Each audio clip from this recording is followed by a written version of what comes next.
ఆపదామపహర్తారం దాతారం సర్వసంపదాం లోకాభిరామం శ్రీరామం భూయో భూయో నమామ్యహం.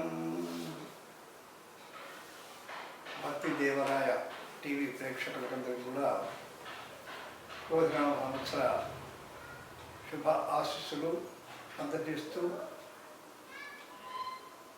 మే 2 వరకు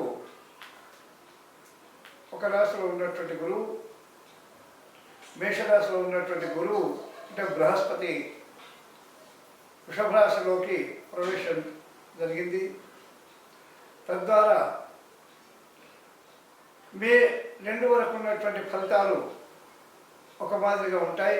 మే 2 నుంచి ఉన్నటువంటి ఫలితాలు ఒక మాదిరిగా ఉండేటువంటి అవకాశాలు మెండుగా ఉన్నాయి. కాబట్టి ధనురాశి వారికి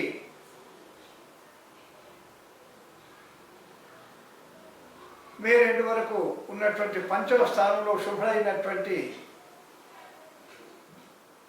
ఆ బృహస్పతి మరి 6వ స్థానంలోకి రావడం వల్ల అనానుకూల ఫలితాలు ఎక్కువగా ఉండేటువంటి అవకాశాలు మెండుగా ఉన్నాయి.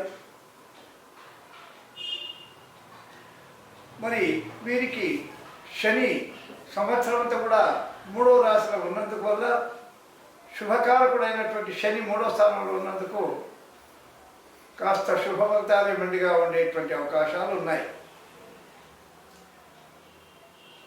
వీరికి సంఘంలో కీర్తి ప్రతిష్టలు ఎక్కువగా ఉండేటువంటి అవకాశం ఉంది. వీరికి ఈ సంవత్సరము చిత్త చాంచల్యము అనగా మానసిక వేదన కలిగేటువంటి అవకాశాలు కూడా మెండుగా ఉన్నాయి. విద్యార్థులకు అనుకూలమైనటువంటి కాలం కాదు.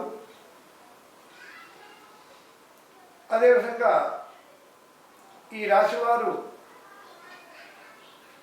బంధుమిత్రులతో వైరము, స్నేహితులతో వైరము, వీరు ఉన్నటువంటి స్థిరాస్తులను అమ్ముకోవడం వల్ల అమ్ముకొని వాటికి రావాల్సినటువంటి డబ్బులు సమయానికి చేతికి అందక రుణ బాధలు పడాల్సినటువంటి సమయం మెండుగా ఉంది ఈ ధనురాశి వారికి. అదేవిధంగా ఈ ధనురాశి వారికి కోర్టు వ్యవహారాలను జయము లభిస్తుంది. తాత్కాలిక చిక్కులున్న ఆ చిక్కుల నుండి బయటపడేటువంటి అవకాశాలు మెండుగా ఉన్నాయి. వీరికి సంవత్సరము వాతము అనగా శారీరకంగా వాత రోగాలు పడేటువంటి అవకాశాలు ఉన్నాయి. కాబట్టి తస్మాత్ జాగ్రత్తగా ఉండవలసినటువంటి అవకాశము. వీరు ఆ వాత వ్యాధి నివారణ గురించి మహామృత్యుంజయ జపం కానివ్వండి, మహామృత్యుంజయ మంత్రాన్ని కానివ్వండి, అదేవిధంగా సుదర్శన నరసింహ జపం కానివ్వండి చేసుకున్నట్టయితే వీరికి ఆ వాత సంబంధమైనటువంటి వ్యాధి రాకుండా ఉండేటువంటి అవకాశాలు మెండుగా ఉన్నాయి. వీరు సంఘంలో గౌరవ ప్రతిష్టలు ఉంటాయి.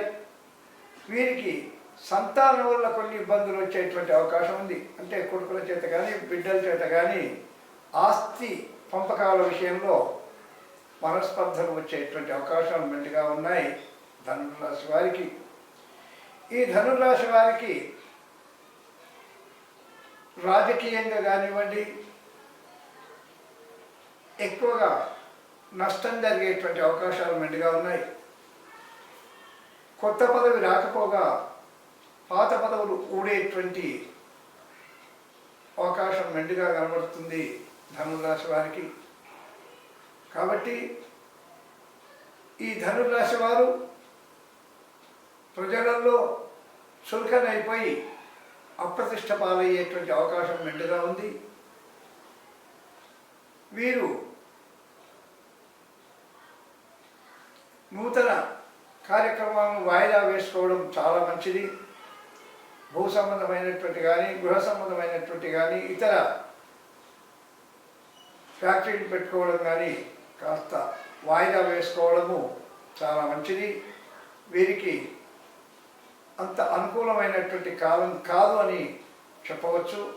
అయినా సంవత్సరం అంతా కూడా శనిదేవుడు 3వ స్థానంలో ఉన్నందుకు ఆ శనిదేవుడి అనుగ్రహం వల్ల వీరు అనుకున్నటువంటి పనులు చివరి సమయంలో సాధించుకుని మనోధైర్యాన్ని పొందేటువంటి అవకాశాలు మెండుగా ఉన్నాయి. ఇది ధనుర్రాశి వారికి మే 2 నుండి సంవత్సరాంతం కూడా జరిగేటువంటి శుభాశుభ మిశ్రమ ఫలితాలు. హరి ఓం తత్సత్. రామాయ రామభద్రాయ రామచంద్రాయ వేదసే రఘునాథాయ నాథాయ సీతాయ పతయే నమో నమః. భక్తి దేవరాయ టీవీ ప్రేక్షకులందరికీ కూడా శుభాశీస్సులు అందజేస్తూ,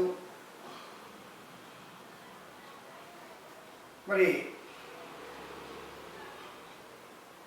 మీనరాశి వారికి మే 2 నుండి గురు సంచారం ఎలా ఉంది, శని సంచారం ఎలా ఉంది, వారి జాతకం ఎలా ఉంది అనేటువంటి విషయాన్ని తెలుసుకుందాం. ఈ మీనరాశి వారికి మే 2 నుండి 3వ గురువు, అదేవిధంగా 12వ ఏళ్ళనాటి శని ప్రారంభమవుతుంది. 12వ గంట శని. కాబట్టి వీరికి గోచార రీత్యా అనుకూలమైనటువంటి సమయం కాదని చెప్పవచ్చు. వీరు ఒక పారిశ్రామిక రంగంలో కానీ ఒక వ్యాపారంలో కానీ బాగా నష్టపోయేటువంటి అవకాశాలు మెండుగా ఉన్నాయి మీనరాశి వారికి. ఈ మీనరాశి వారికి సమయానికి చేతులకి డబ్బు రాకపోగా గవర్నమెంట్ నుంచి రావాల్సినటువంటి బిల్లులు ఆలస్యమయ్యి డబ్బు కొరతతో రుణ బాధలతో ఒక రుణం తీర్చడానికి రెండో రుణం చేయాల్సినటువంటి పరిస్థితి ఏర్పడుతుంది మీనరాశి వారికి. ఈ మీనరాశి వారు సంఘంలో ఇప్పటి వరకు ఉన్నటువంటి పేరు ప్రఖ్యాతులన్నీ కూడా కోల్పోవలసినటువంటి పరిస్థితి ఎక్కువగా ఉంది. వీరు ఆకస్మికమైనటువంటి అనారోగ్యానికి అస్వస్థతకు గురయ్యే అవకాశాలు మెండుగా ఉన్నాయి. కాబట్టి జాగ్రత్తగా ఉండాల్సినటువంటి సమయం. వీరికి కుటుంబంలో కూడా అశాంతి, అవహేళన, మరి ఏ పని చేసినా కానీ కలిసి రాకపోవడం కూడా జరుగుతుంది ఈ మీనరాశి వారికి.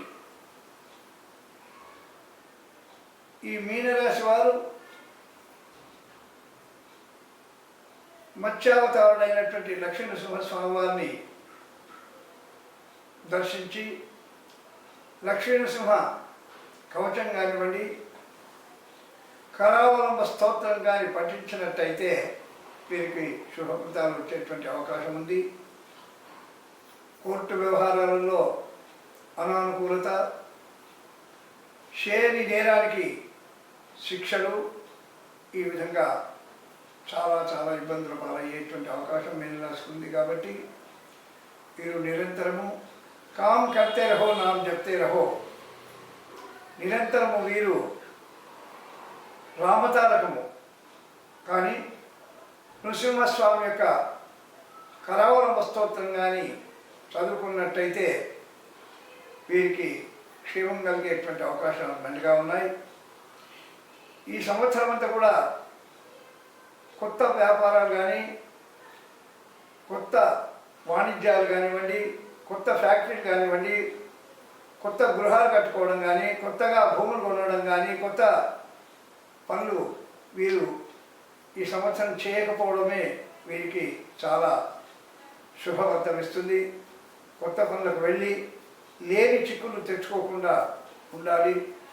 వాహన ప్రమాదాలు కూడా జరిగేటువంటి అవకాశం ఉంది. కాబట్టి వీరు వాహనాలలో వెళ్ళేప్పుడు వాడు జాగ్రత్తగా వెళుతూ మరి ఆ వెళ్ళేప్పుడు సర్వమంగళ ప్రదాయిని అయినటువంటి ఆ సర్వమంగళాదేవిని స్తోత్రం చేసి ఆపదోద్ధారక స్తోత్రం చదువుకొని వెళ్ళినట్టయితే వీరికి వాహన ప్రమాదాలు జరగకుండా ఉండేటువంటి అవకాశం మెండుగా ఉంది.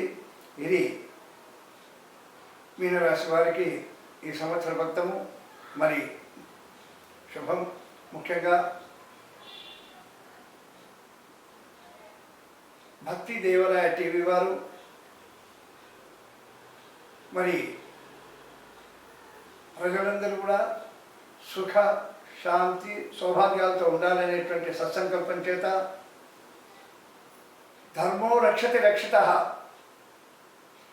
ధర్మాన్ని మనం రక్షించుకున్నట్టయితే ఆ ధర్మం మనం రక్షిస్తుంది అనేటువంటి సద్భావన చేత వారు ఆధ్యాత్మిక కార్యక్రమాలు, ధర్మ సందేహాలు ఇవన్నీ కూడా ఎన్నో నెరవేరుస్తున్నారు. ఈ మధ్యనే ఒక భక్తుడు అడిగినాడు నన్ను ధర్మ సందేహాలలో, పూజ బ్రాహ్మీ ముహూర్తంలోనే చేయాలా, అంటే తెల్లవారుజామునే చేయాలా, మధ్యాహ్నం చేయాలా, సాయంకాలం చేయాలా, ఎప్పుడు చేస్తే ఫలితం ఉంది అని అడగడం జరిగింది. పూజ చేయడానికి అనువైనటువంటి కాలము, ప్రదేశము, సమయం ఇవన్నీ కూడా చూసుకోవాలా. ముఖ్యంగా ఏకాగ్రత లభించే సమయము బ్రాహ్మీ ముహూర్తము. ఇంకా చెప్పాలంటే సంపూర్ణమైనటువంటి భక్తితో విశ్వాసంతో కొలిచే ఏ క్షణమైనా దేవదేవుని చింతించు దినము దినము, ఎప్పుడైనా సుదినమే. భగవత్ కైంకర్యాలు చేయడానికి ఉదయం కానీ, మధ్యాహ్నం కానీ, సాయంకాలం కానీ ఇవి ముఖ్యం కావు. తనలో విశ్వాసము, తనలో భక్తి శ్రద్ధ కలిగినప్పుడు మనసు ప్రశాంతతతో చేసేటువంటి పూజలు మాత్రమే భగవంతుడు అందుకొని మనకు శుభ ఫలితాలు ఇస్తాడని కూడా చెప్పడం జరిగింది. కాబట్టి మరొకసారి భక్తి దేవరాయ టీవీ ప్రేక్షకులందరికీ కూడా రోజునామ సంవత్సర శుభ ఫలితాలను కూడా తెలియజేస్తూ మీకందరికీ కూడా ఈ క్రోధనామ సంవత్సరము ఆయురారోగ్య ఐశ్వర్యాలను కూడా ఇచ్చి మిమ్మల్ని అందరినీ కూడా సుఖమయ శాంతిమయ సౌభాగ్యమయ జీవితాలు గడపడానికి, చరాచర సృష్టిలో ఉండేటువంటి ప్రతి ప్రాణి కూడా ఆయురారోగ్య ఐశ్వర్యాలతో ఉండాలని మనసారా నా ఇష్టదైవమైనటువంటి దుర్గా అమ్మవారిని ప్రార్థిస్తూ హరి ఓం తత్సత్.